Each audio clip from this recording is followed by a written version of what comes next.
Oil prices rebounding in a big way today, with crude soaring more than 5%, its biggest gain since March. The move snaps a 7-day losing streak and brought energy stocks along for the ride. Shares of ExxonMobil, ConocoPhillips, Schlumberger, Marathon, Occidental, all posting strong gains in today's session. Tim Seymour, you buy this move?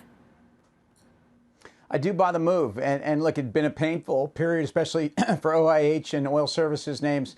If you look at the E&Ps, I stress that these companies are being run differently. So first of all, we're talking about companies. Many of these companies in the E&P space, like an EOG, have 10% or better free cash flow yields, are trading at 3 to 4 times and have less than 1 times leverage. I mean, these are companies that are actually starting to initiate buybacks even before they get into their big capital markets programs, and I think they are being run for equity investors. So I realize the market has not rewarded these names, but at $60 to $65 oil, these companies are very free cash flow generative. So I do think there's a place for investors to be investing in a number of the best of breed companies here, and I like this bounce. I think it goes further.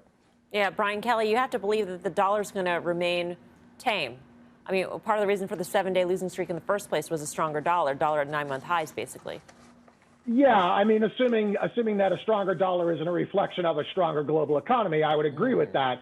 But to Tim's point, I think you do have to buy this, and you look at what the big, the large cap oil names are. They remind me very much of the tobacco stocks, right? They have some segment of the investing community that cannot own them any longer, but they're still generating a ton of cash. And then I look at the oil side of it. There's both a demand and a supply aspect here, right? So we've got China, which has now decided to bail out the people as opposed to their companies. And then you've got OPEC, who has said, hey, wait a second, Delta came along. Maybe we're not going to increase supply that much. So those two dynamics, at the very least, seem to be holding oil up above a certain level, which should be good for all the dividends and capital return plans that the large cap oil stocks have.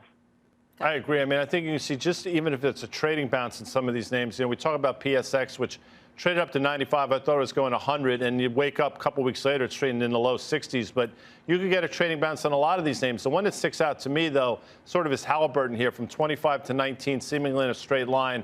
I think that stock could bounce here as well, Mel.